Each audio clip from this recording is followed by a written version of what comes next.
Hello there, I am a fat little squirrel sitting on your porch. Thank you very much for giving me these delicious walnuts. I like them very much. You are a nice person. I will be sure to come back tomorrow to get some more walnuts. You are my favorite person in the neighborhood. I hope you like...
You're in danger, little guy. You're in danger. Hey, you. I'm talking to you. Get off the road. I know that's probably just so tasty, but you're really in a dangerous spot. Go, shoo. And stay out.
are 25 recognized species of chipmunks in the world, and all of them, with the exception of one, are found in North America. The Siberian chipmunk can be found throughout Russia, Siberia, Japan, and China, while the rest live from central Canada to central Mexico, and basically anywhere in between. They typically inhabit any environment with trees and usually live on the ground in nests and burrows. Despite this, they're not technically ground squirrels, as those are a different classification, and chipmunks are actually fairly adept climbers, with some even making nests in trees. They're the smallest rodents from the squirrel family, with the largest ones reaching less than a foot in length. Typically, chipmunks are easily recognizable from other squirrels for their red to tawny fur color with alternating dark and light stripes along their faces and sides. They've also often been featured as the mammals with massive cheeks, probably for good reason too. As opposed to putting on fat to make it through the winter, chipmunks will actually store food and munch on it during colder months and throughout their hibernation period. In order to collect food, they will stuff their cheeks full of morsels to be consumed at a later date. They are able to pack their cheeks up to 3 times the size of their head. That's a lot of nuts! And fruits, berries, fungi, insects, eggs, baby birds, and possibly dead flesh? Ugh. Maybe not quite so cute now. Nah, still cute as heck.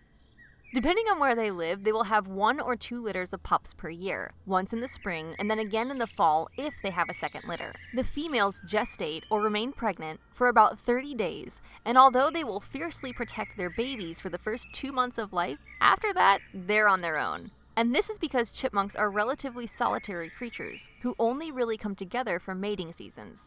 They live for about 2 or 3 years in the wild, though there have been cases of them living roughly nearly a decade in captivity. Chipmunks feed a variety of predators, such as hawks, foxes, snakes, weasels, and coyotes. They're important to the ecosystems in which they live. Some help aid in dispersing spores for certain species of truffles. Chipmunks have co-evolved with these truffles so that the truffles have lost their ability to disperse their spores via the air. Instead, they depend on chipmunks as well as other animals to live a full life cycle. Chipmunks also disperse seeds and nuts throughout their environment to help keep their home alive. Man, talk about the web of life. Only 2 species of chipmunk are classified as vulnerable or endangered in the wild, and these are the Buller's chipmunk and the Palmer's chipmunk, respectively. They're threatened by habitat fragmentation as well as human invasion on their homes, including domestic and feral cat predation they otherwise wouldn't experience. Recently, chipmunks have featured in blockbuster movies, and they've also starred in the original television show that began in the early 1980s. Symbolically, they represent trust, as they can be very trusting of humans. If one is seen, they can also represent the need to begin saving money, as they are collectors of resources. They're considered a nuisance by some, as they can destroy gardens and bird feeders, but are beloved by others for their adorable appearance and whimsical attitude.